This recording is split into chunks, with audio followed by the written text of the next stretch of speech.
I'm really excited about with this Q&A is to be able to show you guys exactly how multi-talented this guy is, which I didn't know until literally about 2 minutes ago. So we're going to go on this journey together. So let's start off a little bit. Theshay, where are you originally from? I'm originally from Atlanta, Georgia, ATL. Born and raised in ATL. Born and raised, that's where I'm coming from. So I would reckon that most people here know you from your work as one of Michonne's... One of Michonne's pet walkers, yes. Exactly. So let's start off a little bit talking about that. So how in the world did you get cast for this? I actually had a friend in casting who told me that they had this part and they thought I would be perfect for it. I don't know why they thought I would be perfect for it, but I was like, hey, I'll be a zombie. Hey, cool. The zombie has no arms and no mouth. You don't get to talk. You're perfect for it. There you go. So, so what? I mean, like, what was that like? You know, it's like, okay, now shamble a little bit more for me. Act more undead. Like, what was the? Okay, did you have to audition for this? What was that like? Well, that's the person having a friend. You don't have to audition. But I honestly was very confused the whole time because I was like, what's my motivation? You know? Do I want to eat her or do I not want to eat her? Because my jaw is gone, my arms are gone. Right. We're following around her, but do I want to constantly go after her or am I just like... And what they told me was that because my jaw was gone, that it made me docile, almost. Okay. Yeah. Well, so I guess kind of elaborate on that. You know, what is it like to be directed as a zombie? Do you have the director going, okay, now lean more this way, shamble better that way? I worked directly with Greg Nicotero. He was basically giving me all the information that I needed. Oh, really? Yeah, he was really nice. That guy's a legend. That guy's amazing. Yeah, he was very accommodating. He would tell me if my walk wasn't right. Zombies don't really walk like that. I need you to do it like this, you know. But he was a great person to work with. He was, yeah, really cool. For those of you that don't know, Greg Nicotero is one of the true legends of Hollywood monster makeup and zombie makeup and things like that. He's been working in the industry for years. That's just got to be a real thrill to be able to work with a guy like that on something like this. So tell me a little bit more about, you know, just kind of your approach to doing this. Do you ever, you know, have moments where you try to put some of your own personality into this creature? You know, well, I think, how do you approach playing this? No, I think that's all you could do was be yourself in that role. You know, I mean, being a zombie, it actually is not as easy as it seems. You know what I mean? Like most people go there and they're like, that's the first thing they say no. That's why they have zombie school. And there's a zombie school. Yeah, a lot of people have to learn, but I took my experience from being drunk. And all you have to do is walk like you're drunk, and that was basically the inspiration for my walk as a zombie in the beginning. Yeah. Okay. But I learned the best thing from The Walking Dead was a learning experience that I had. Really? Because working with the Nye, working with all the cast members, I learned everybody's technique that they use to get ready for their role, and I was able to later apply it to myself. So I love that. Well, so talk a little bit about, you know, working with Denai. I mean, she's kind of become one of the breakout. You know, Michonne's become one of the breakout characters. I mean, just almost immediately iconic. You know, with her look and the sword and everything. Talk a little bit about, you know, working with her and being a part of that package. There are some people who, you know, that just really take their craft seriously and they love what they do and they do it from all their heart. She's one of those people. She's prepared, she's ready. Her scenes will take like maybe she would do it in 3 takes and be done. Oh, you know? wow. She was really quick. But she was just an amazing actress, you know. It's cool. So what, you know, do you have any stories from the set, you know, anything cool? I think, from the set, I think the coolest part was like, they made us up in zombie makeup. And we had to go like eat lunch with everybody. And you know when you're on set, they're like, no pictures and all that stuff. But on set, everybody, like, I'm telling you, like, everybody wanted to take pictures with me. I was on set with all these superstars, and they were all like, yo, can I get a photo? I was like, I don't know, is that okay? I mean, I'm down. I was gonna ask you, but I didn't know. So now you're partners with a guy, Moses. Yeah, Moses couldn't be here because he's shooting a movie. Now, do you have kind of like a rivalry going with him? Do you try to out zombie him at any point? Not at all. Just all brothers up there. Yeah. Well, so let's talk a little. You know, the thing that has always impressed me about this show, from a technical standpoint, is the quality of the zombie makeup. I mean, it is so good. I mean, it's better than half the zombie movies that I've ever seen. You know, and so something like that obviously requires a very elaborate, painstaking process to get that all on. So, you know, talk a little bit about what it's like getting into those prosthetics and everything every time you have to go onto set. I mean, it was actually cool. I think the coolest part was when I had to first do the face mask. I was in this chamber and they poured all this plastic all over my face, and I had to sit there for like 3 hours and let it like just cool down on my face and make a mask so that my mask like fit my face only. So that was pretty cool. Was it driving you crazy having to sit still for that long? Actually, I fell asleep. I sleep so easily. Like, I sleep on the plane. I slept on the drive here. Like, I didn't even see any of Tyler. So, one thing that I'm really curious about, it's been fascinating to me, you know, from almost the moment that this show came out, it's just been, it's, pardon the pun, a monster hit.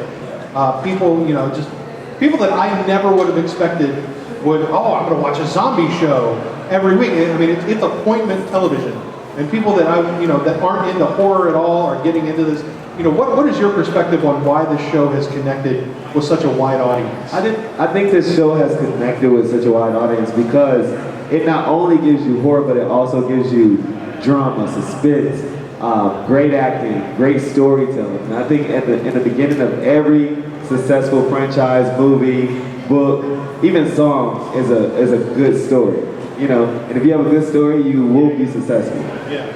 Well, so I mean, you have some experience with that in kind of crafting narratives and stuff, because you're actually primarily you're not primarily an actor. You're actually you stumbled your way into this. You're actually a music video director, right? Yeah, I direct more than music videos, but yeah, that's my main claim to success that I've had. Yeah. So who are some of the people that you've done music videos for? People that people may know. I've done Mariah Carey, I've done Jermaine Dupri, I've done Ludacris. I've done a lot of videos. Anyway, a lot of people who hit ATL, if you guys know Candy Burris from Atlanta Housewives. A lot of people, yeah. So that's a pretty impressive resume for someone who's only 26 years old. Yeah.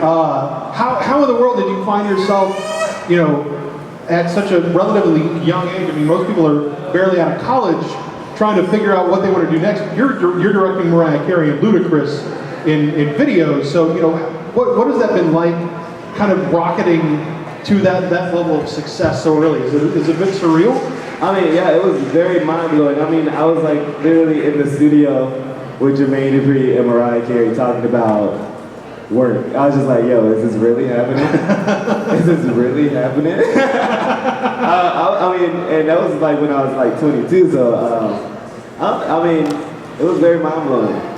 It was cool. I mean, all I do is I love what I do. I work hard at it. I went to college. I went to arts high school, and I think that was where the best training. That's where my beginning and my origin was, in that art school. The art school helped me to cultivate what I wanted to do, which was film, and it allowed me the atmosphere and to just play it and just release all the creativity that I wanted to. And I started making music videos in high school. Oh, wow. For some of the singers in my high school.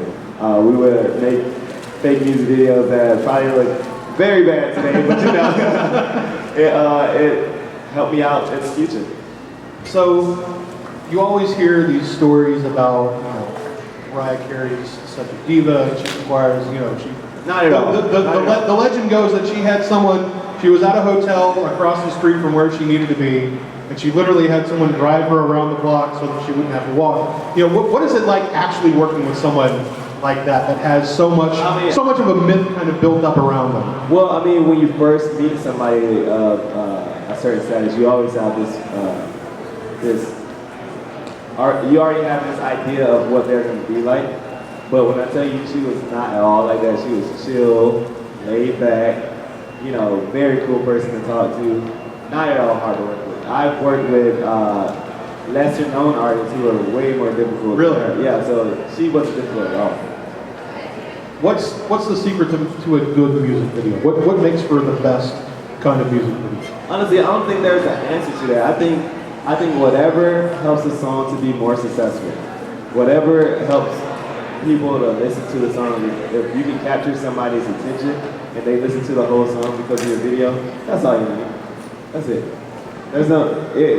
There are videos where people are just standing and sitting in one room the whole time, and you're like just listening to the whole thing. Is that not successful? I think it's successful. Yeah, well, it's interesting because you look at some of the earliest videos that like Michael Jackson did, and it's literally just him standing, in front of some colored lights that are just flashing around. It's just him standing and moving to the beat, and that feels iconic. And yet, you're going to have a budget. I mean, that made for a budget of $20,000 or something like that back then. Totally close. Out of thin air, I have no idea. A tiny budget was my point. And so it really does come down to just making sure that the whatever you're seeing amplifies that song. So what? I guess my question is from that. Music videos have evolved so much over the last 20, 30 years or so. Where do you see them kind of going from here? The way that the trends that you see in videos now. I think. Where do you think we're going to see them 10, 20 years from now? I think videos, like a lot of people are saying that videos are dying art and music is going on, but I think it's definitely going to make a resurgence. Like right now, music videos are things on YouTube that are making billions of views. Mm-hmm. Music videos are what gets the song out, get people replay it over and over to see their favorite artist, because sometimes that's the closest they can be to their artist. So I think it's going to be. I think artists are going to have to figure out how to make themselves more marketable. Right. But I think videos are always going to be that key to connecting with their music and seeing the artist and seeing how the artist connects to their song. Well, and that was kind of one of my other questions is, back when MTV and VH1 were in their heyday, I mean, you couldn't turn around without seeing these videos be played. But now that those avenues don't really exist anymore and everything is all online, How MTV just announced that they're going back to doing music videos, though. Which is amazing to me. Because they lost. They got away from the music. Right. But now they're going back because they realize if you can get 1 billion views on YouTube, what is that going to do for your channel? Right. If you got a reality show that's maybe getting 100,000 views a day, like there are videos on YouTube getting billions of views. Right. And that's how the younger generation are connecting to television and connecting to art. Right. All right. Well, does anybody from the audience have any questions? Anything they want to? You, sir, with the dirt on Theshay. All right. Since you were talking about Mariah Carey, what videos were they that you actually produced?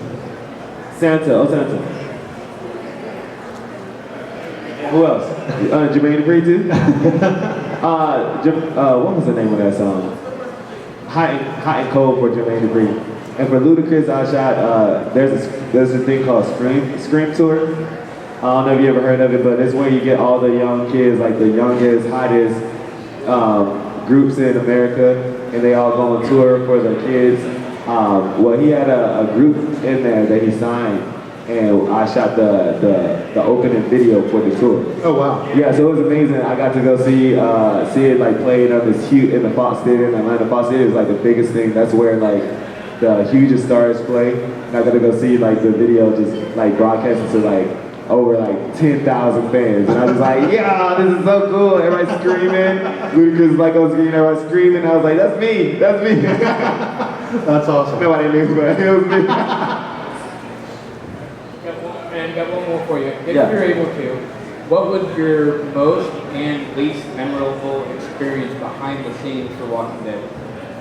I think the picture, when I was asked to take photos with all the stars, I thought that was the most memorable moment, because I got on set, I was just doing it for fun, and then all of a sudden I turned out to be the coolest person on set. While I was walking around. Every time I was walking around, I was the coolest person. And then while we were shooting, we were a secret. And we have all the Walking Dead fans who would like hop fences and try and take photos. So I literally had like a handler, like two handlers. One person with a sheet like walking in front of me, and one person with an umbrella walking around with me on set to hide me from like the fans. People trying to get spoiler Yeah, shots. yeah. Do you ever have like drones flying over the set? Like people trying to Nah. get that? No? Nothing that drastic yet? Not yet. All right, anybody else have a question? Anyone? All right, well, Do you still watching the show? I'm behind actually, but yes, I still watch it. oh man, nobody give them spoilers. Right? Don't give me any spoilers, but I mean, Facebook. Don't want to ruin it for them. Being on Facebook and having, Walking Dead fans, I probably already know everything that's like going on. Actually, have you ever been surprised by something that happened on the show? Or was there like, oh dude, I didn't know that was going to happen. They didn't tell me that. Well, honestly, no, because I study film in college, and I am able to really like predict a lot of things in film because the writing That sounds like a style- challenge. Yeah, writing style, the way the pacing is going, the cuts, when the way the music starts to sound, the scoring. I'm like, okay, I understand. Like when Noah died, I knew it was. Spoilers. Sorry guys, but when he died, I was Too like, late. I knew it was gonna happen. I knew. I was like, I felt it. I was like, okay, that's definitely happening this episode. All right. All right, well, Theshay, thank you so much for coming out. thank you. Thanks for This doing is this Q&A session. Thank Don't you forget guys. the table sign if y'all want to come by and hang out. Woo! They'll be here all day. Solid Texas. Hey!